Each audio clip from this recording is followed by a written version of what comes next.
Salut à tous, bienvenue à la brasserie. Et ben aujourd'hui, je vais vous parler amertume et aromatique des houblons. L'idée, c'est de vous montrer un petit peu comment moi je fais pour essayer de contrôler le côté amer de ma bière et le côté aromatique. Donc, ce que je veux faire ressortir sans avoir des trucs hyper amers, imbuvables ou des trucs pas du tout aromatiques, qui n'est pas du tout mon style. Comme vous le savez, moi je suis plutôt dans les styles américains. Du coup, aujourd'hui, on va jouer avec trois houblons. Le premier, soit du Magnum, soit du Nugget. Moi, j'alterne entre les deux. L'important étant les acides alpha, parce que c'est là où on va chercher l'amertume, mais je vous explique ça juste après. Et en aromatique, j'ai fait un choix un peu atypique, puisque je vais utiliser du Fugel, qui est un houblon un petit peu vieux maintenant, mais moi qui me fait un petit peu rire. Pour les notes épicées, ça peut être assez sympa. Et par contre, ça me manque le côté agrume, que j'aime beaucoup, qui est le côté américain.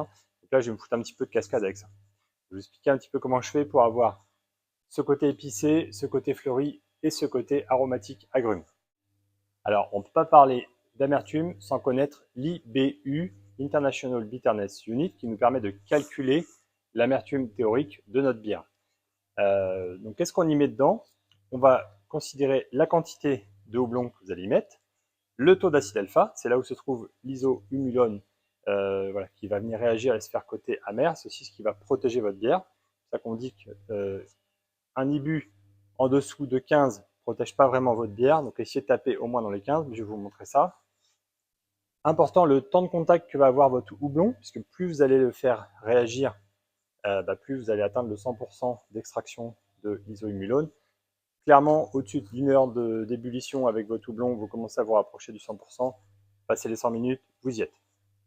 Vous multipliez tout ça par 1000 et vous divisez par le volume que vous souhaitez, ça fait votre IBU. Je vous mets la petite formule si des fois vous avez besoin, mais sachez qu'il y a des logiciels qui sont très bien faits pour calculer ça. Et moi, pour ma part, je me sers aussi pas mal de mon expérience pour savoir quel type d'amertume je souhaite par rapport aux bières que j'ai déjà fait dans le passé. J'essaie de réajuster par rapport à ce que je veux faire. Donc quand on parle d'amertume, si on se résume, ça va être la quantité de houblon que vous allez mettre, le taux d'acide alpha qui est à l'intérieur, le temps que vous allez y mettre. Mais il y a un troisième élément pour moi qui est important, c'est le côté ressenti de l'amertume. Je prends souvent cet exemple-là, vous prenez un pamplemousse, vous le coupez en deux, vous sucrez un morceau et pas l'autre, il y en a un qui va vous sembler amer et l'autre qui ne va pas l'être. Donc clairement, le taux de sucre résiduel va jouer sur votre amertume ressentie. C'est pour ça que nous, généralement, on regarde plutôt l'IBU par la densité initiale pour voir si on va être plutôt sur un côté maltais ou sur un côté hoppy amer. Alors pour mon exemple, je suis allé sur le site de B2Beer. Clairement, vous pouvez utiliser d'autres sites type Univers Beer, etc. Voir Littlebox, vous le calculez directement. Là, c'est juste pour vous illustrer un petit peu ce que je voulais dire. Donc pour avoir une bière à 15 d'IBU, donc qui est vraiment le minimum pour commencer à protéger votre bière, ce qui est des amertumes très faibles, hein, vous avez très peu de ressenti. Moi, je vais faire un brassin de 500 litres. Important, c'est le brassin que vous allez mettre. Hein. C'est pas ce que l'eau que vous avez pu mettre, etc. C'est vraiment là où, au moment où vous allez mettre le houblon. Je vais faire un temps d'ébullition de 100 minutes. Alors, le 100 minutes, il peut paraître bizarre parce que moi, je vais faire 60 minutes de vraie ébullition. Mais considérez que passé 95 degrés, vous commencez à extraire. Donc, vous allez voir que moi, je vais mettre à peu près à ce moment-là. Et surtout, tant que je ne suis pas dans l'échangeur à plaque, je vais continuer à extraire de l'amertume. Donc, considérez que vous allez extraire 100% sur votre houblon amérisant. Vous allez le mettre, par contre, vous allez fusiller toute la partie huile qu'on va avoir derrière. Mes acides alpha sont autour de 13 sur mon Magnum ou sur mon Nugget. Je crois qu'il y en a un qui est à 12,8 et l'autre à 13,2, donc ça ne va pas jouer fondamentalement. Et si je suis le calcul théorique, je vais être à 234 grammes de houblon. Pourtant, moi j'en mets moins que ça. Je ne suis pas à 234 grammes dans ma recette, je suis plutôt autour des 150. Et je vous explique ça tout de suite. Alors moi je mets entre 150 et 200 grammes de houblon pour la partie amertume. Pour une raison simple déjà, c'est que je vais rajouter un deuxième houblon qui lui va aussi rajouter de l'amertume. Alors si je l'avais fait en dry hop, j'aurais pas ce côté amer que je vais ressortir, mais là je vais le faire sur la fin de l'ébullition, au moment où je vais couper le feu. Donc je vais re-extraire encore un petit peu d'amertume, sachant que mon transfert prend à peu près 40 minutes. Donc le houblon qui va être dedans va être au contact de la bière pendant environ 40 minutes. Donc je vais vraiment re-extraire une partie de ça. Alors c'est du houblon qui est beaucoup moins élevé en acide alpha, on est plutôt dans du 5%. Mais quand même, ça va venir rajouter un petit peu d'amertume. Ce qui veut dire que moi, ma bière, au final, elle risque d'être 10 d'IBU vraiment en amérisant, plus encore 10 qui va venir de mon houblon aromatique.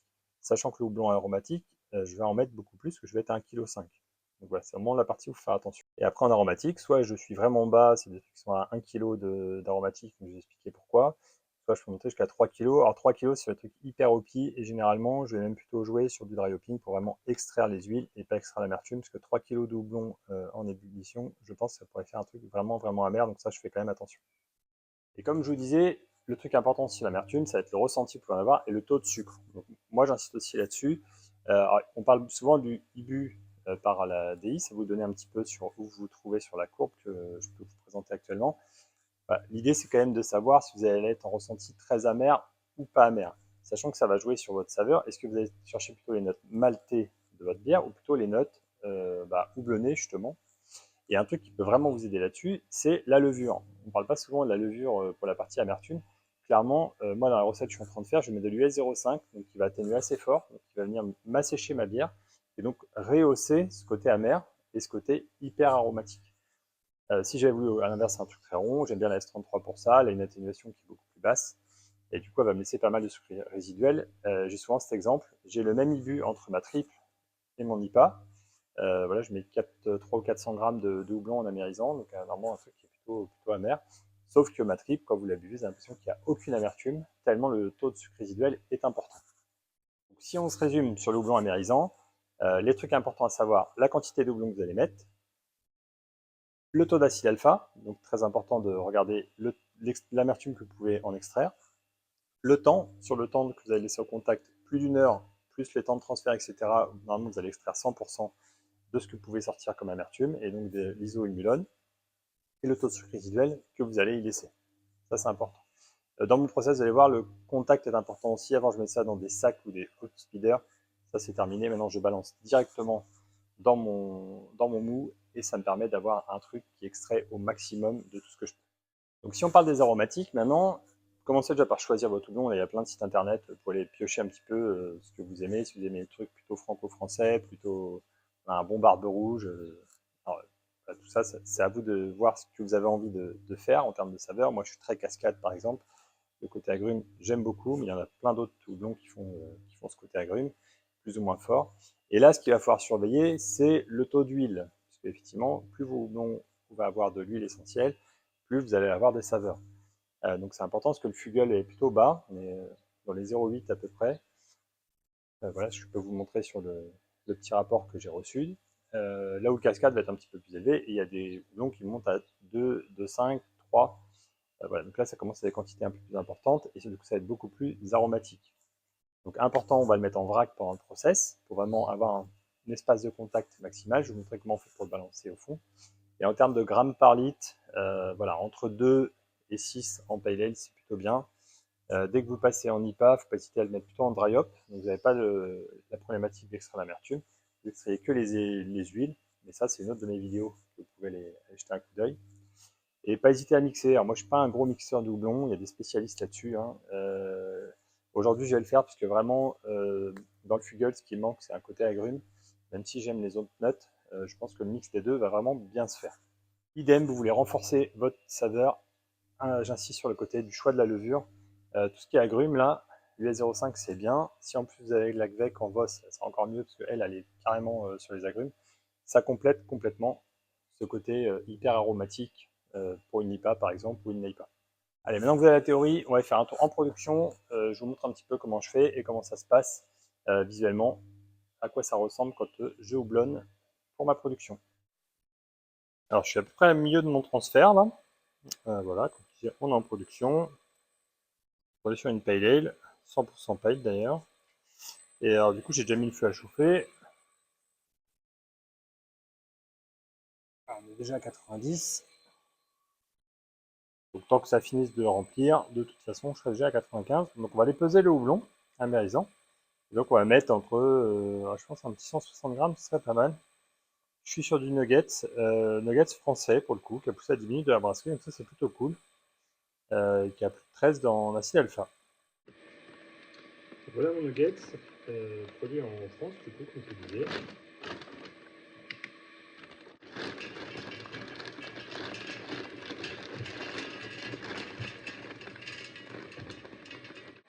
Voilà quoi ressemble mon petit houblon français. Donc j'ai 260, je mettais à 360, mais moi la balance c'est monté à 162. Bon, c'est pas la fin du monde, de toute façon je vais pas être à 500, je peux sûrement un petit peu plus. plutôt une bonne tête, même s'il n'est pas aussi vert que du Yakima. Mais voilà, pour la partie amertume, ça va suffire. Après, ça sent plutôt bon, mais rappelez-vous que tout ce que vous avez dans le nez n'est pas dans la bière. Et surtout que là, de toute façon, on va fusiller les huiles essentielles. Hein. On va laisser ça rester plus d'une heure et demie à bouillir, donc il va être complètement détruit. Et là, on ne cherche que nos 10 premiers points d'IBU. Alors, on va juste de finir le transfert. La marmite est bien pleine, c'est parti pour avoir une bonne heure début. Alors, vous voyez, ça bout pas encore, mais je suis à 95 déjà en bas. Je vais mettre mon houblon, je vais touiller un petit peu, histoire que ça soit bien immergé partout.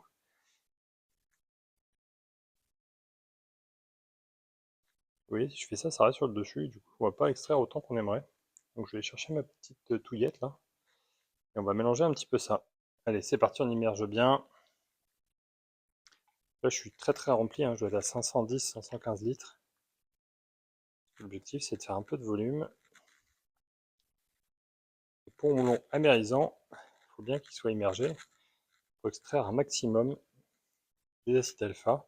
On a pas mal de résidus, ce qui fait que ça va flotter un petit peu au-dessus, mais moi j'ai une bonne surface de contact. Et on voit que ça commence à réagir un petit peu au-dessus, donc c'est plutôt pas mal. Alors, on va laisser bouillir ça pendant une bonne heure. Et pendant ce temps-là, je vais dédrécher. Et puis préparer mon transfert, puisqu'on ne mettra pas l'aromatique avant d'être prêt pour le transfert, parce que vous avez compris que le temps que ça restait dedans va être assez critique. Alors ça fait 1h15 que ça bout, donc j'ai passé les 100 degrés. Voilà. Je ne vais pas écumer, ça peut m'arriver, mais là je la trouve assez belle. On voit que la cassure est déjà pas mal. Ça va demander que ça, même une belle cassure. Ça c'est plutôt cool. Donc j'ai bien mon petit kilo de Fugel, pas besoin de peser, c'est déjà fait. Moi je pourrais en mettre un petit coup pour acquis de conscience.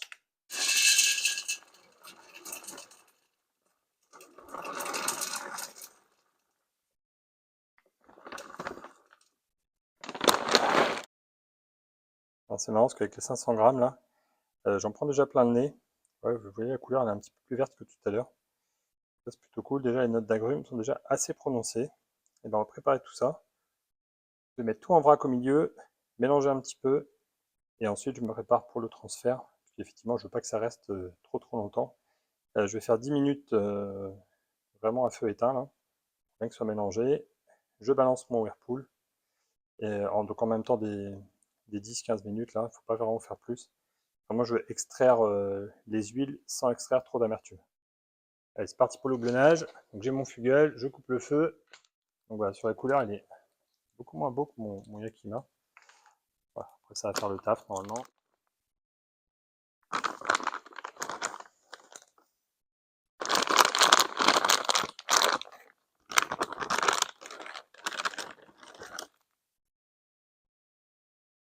J'ai mis un gros bloc, ça va l'aider à le décomposer.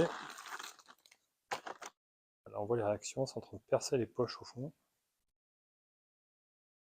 Et on va y rajouter mon cascade pour équilibrer tout ça. Hop. Donc là, important de bien touiller.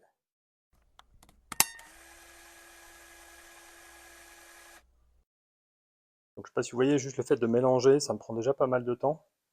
Pour moi, ce sera mon temps juste suffisant pour considérer que ça a trempé. Parce qu'après, comme je vous disais, je vais faire le whirlpool, donc il faut laisser reposer un petit peu. On va être au moins sur 10 minutes pour laisser reposer le whirlpool. Plus tout le temps de transfert. Donc si je veux pas trop extraire, alors on n'est pas sur des houblons trop amers, on est sur du 5% en acide alpha. Mais bon, quand même, si vous voulez pas tout saccager vos huiles essentielles, intégrez bien le transfert qui est quand même assez long. Moi, c'est 45 minutes, donc voilà. Il faut en tenir compte et du coup, il faut que ce soit déjà prêt.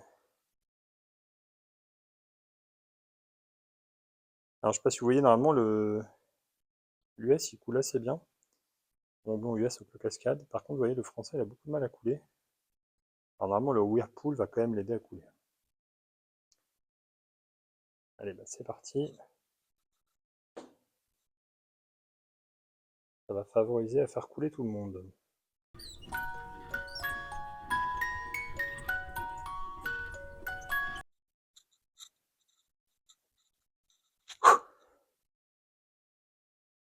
Voilà, une bonne chose de faite. Et ben, on va finir de préparer. Donc, le Whirlpool est en train de faire son taf. Il n'y avait plus rien en suspension sur le dessus.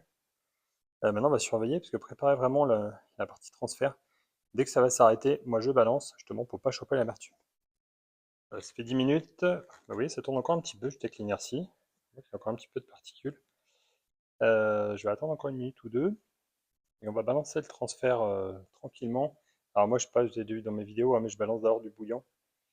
Vraiment stériliser toute ma ligne, là, une dernière fois, sachant qu'elle est déjà passée Opéra, etc. Bien rincer tout ça. Et ensuite, on peut balancer. Je vous montrerai du coup ce qu'il y a au fond. Là, vous avez un gros pâté avec plein de houblon. Voilà, on va essayer de pas trop casser le gâteau du fond. D'ailleurs, je me suis branché sur non pas sur le tirage au clair, mais sur la vidange totale. C'est ce que fait Maltolab.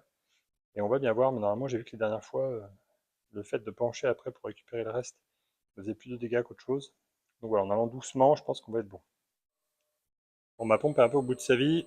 Le bon côté, c'est qu'on commence à voir le houblon qui commence à apparaître. Le drum. Et on est quand même encore assez haut, parce que vous voyez, on est au niveau des deux sondes. En même temps, au total, on a quand même mis quasiment 1,7 kg de houblon. Forcément, il va bien s'étaler.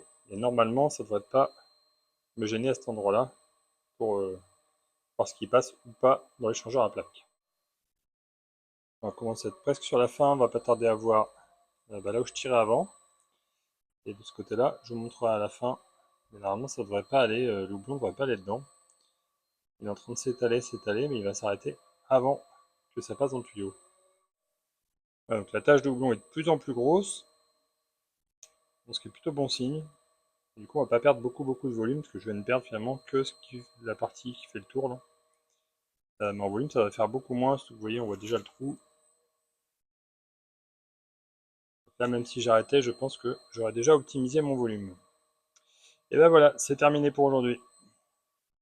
Voilà, c'est fini pour aujourd'hui. J'espère que ça vous a plu. J'ai essayé de vous montrer un petit peu la différence entre le houblon qui sert à faire l'amertume et le houblon qui sert pour les aromatiques, à traiter complètement différemment. Celui qui va faire l'amertume, plus il va rester longtemps, plus vous allez choper de l'amertume. La partie aromatique, c'est l'inverse. Ne le laissez pas trop longtemps, sinon vous risquez de ressortir de l'amertume une deuxième fois et vous allez dézinguer vos huiles essentielles. Allez, à très bientôt à tous et bon brassage.